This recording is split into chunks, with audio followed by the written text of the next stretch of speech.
Hello again, everybody. And we are continuing with topic 14, biomechanics. Our next subtopic is going back to statics and dynamics, static planar biomechanical models. So this is one aspect of this area of science where we can, apply those things you learned in undergraduate, physics courses or statics and dynamics. So just as a refresher, Isaac Newton's the three laws, which kind of dictate our understanding of how statics and dynamics exist, how they, the laws of physics. Mass remains at rest until acted on by an unbalanced force. Another way to think about this is, if it's not moving, then it is balanced, and therefore there must be, opposing forces. Force is proportional to acceleration of mass. We have masses, we have loads defined by a mass. The acceleration comes from gravity that gives us weight and gives us, the force required to overcome certain weight to move it. And action is opposed by reaction of equal magnitude. So if I'm pushing against the wall and the wall isn't moving, there is a reactive force that I'm still having to deal with in my biological machine. Okay, good. So this might look a little more familiar. So these would be what I call them planar models, static planar models, two-dimensional approximations of the forces and where those forces act, or I should say the loads, in order to, to model how those loads are basically expressed on our biological system, right? So, we can measure things like, how long is the moment arm from the elbow to the center of the hands, 36 centimeters, for example. We can determine the mass of the load with the mass of the arm and where that mass acts, the center of gravity or their center of mass. And then we get our equations, because if I'm holding this load and I'm not moving, meaning I'm not, slowly dropping it or slowly rising, this means the forces are in balance. Also, that my elbow isn't like detaching and falling straight off. These are forces in balance, that keep the object static. This is just, one arm segment, but we can do the same thing for each, limb, skeletal segment, that we're interested in here. Okay, so I'm going to work through an example. You'll get to do something like this for your homework. But imagine, with this model right here, and we're going to use, as much of the example values as we can.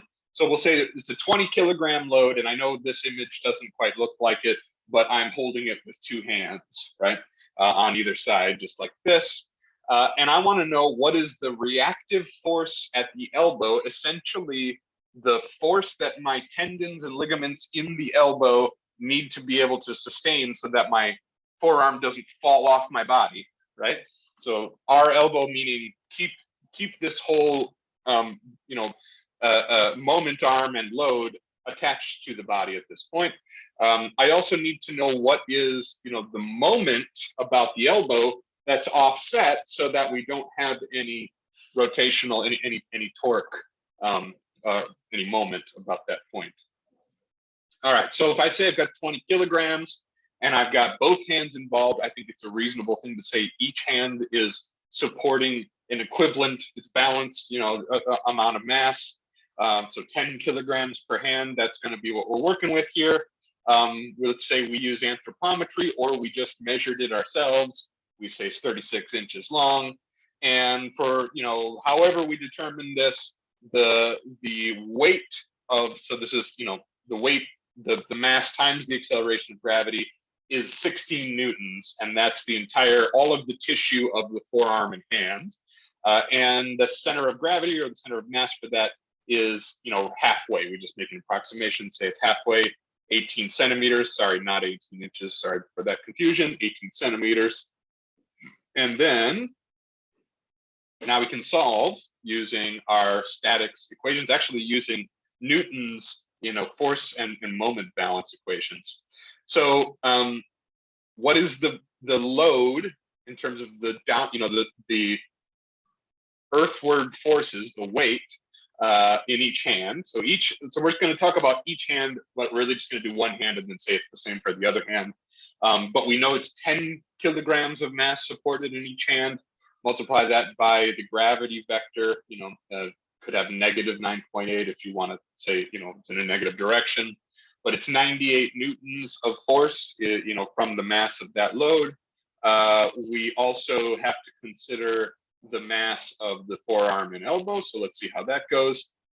Because we know that this arm and assembly is not falling or rising in space, we know that the sum of the vertical forces on this arm and load is equal to 0. It's not accelerating, it's not moving, it's static, right? So our elbow plus W forearm and hand plus W load will equal 0. And that's why we have to have negative values for the negative vector direction, right? So there we go. There's the sum of everything is 0.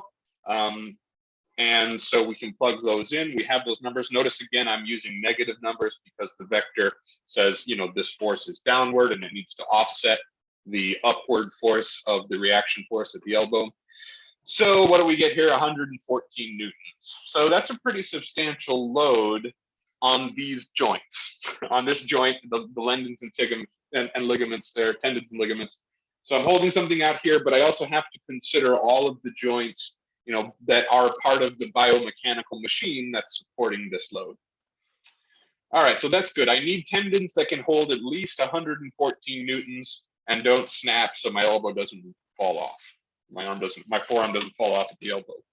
All right, I also need to know the moment about the elbow because yes, it's not falling off, it's not falling vertically straight down, but it's also not pivoting about that elbow joint. I have a moment of 0 about that. So the sum of all the moment inputs also is going to be equal to 0, static, right? So you may remember this. How do you calculate moments? It's the force multiplied by the distance over which that force acts. I think there's something like a right-hand rule you might have to apply here. I think we can more or less use common sense though in this case, and just make sure that the moments are offsetting. So yeah, I've got the moment from the mass of the forearm and hand, and I've got the moment from the mass of the load. So I multiply each of those forces by the distance, and I sum them up, and I find out, okay, the moment about the elbow is 38.16 Newton meters. That's how much basically resisting torque or essentially upward angular force, or moment, in order to make sure your arm isn't falling. Right, there we go. All right, good. So that was an example, took you back to physics, statics, dynamics, and we can apply the same sort of methods in any location on the body. So the next thing I want to point out is usually when we're talking about injuries in occupational, biomechanics, it's with this joint. This is the #1 most problematic spot in the human body when it comes to producing force. And it is the joint, or sorry, I don't know if to call this a joint, but it's certainly it's the disc between the 5th lumbar vertebrae and the 1st sacral vertebrae. So lumbosacral disc right here. And yes, right there, lowest lumbar and 1st sacral vertebrae. When this gets compressed due to postures that might create certain, excessive forces on that joint there on this part of the back, this is where we get muscle injuries, we get slipped discs. So this disc is a connecting tissue, cartilaginous tissue. And if you smush it and it gets warped, there isn't a guarantee it's going to reshape itself. And this is a region where there's a lot of things like nerves and blood vessels that also need to pass through.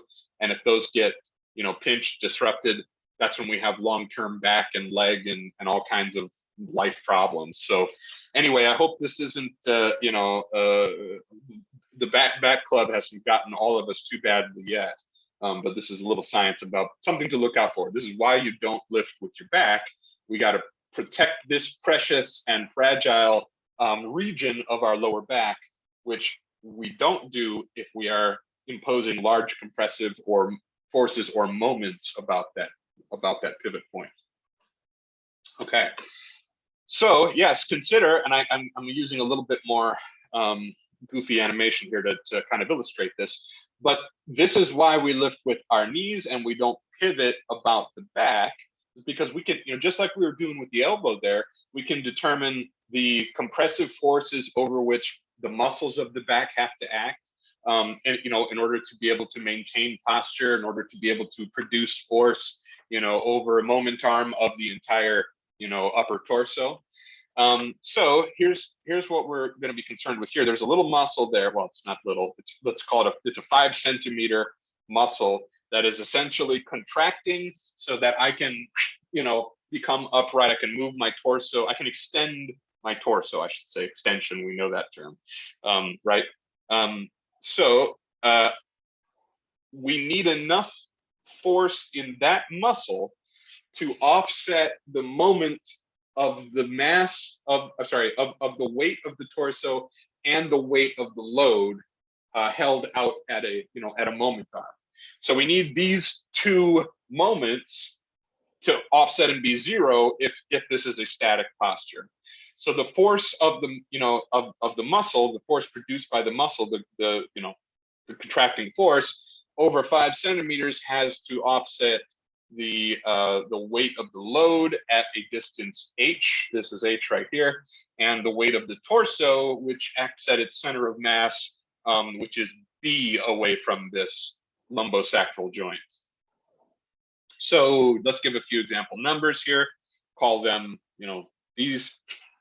Plug them on in, and actually these are reasonable numbers, right? So we did in the previous.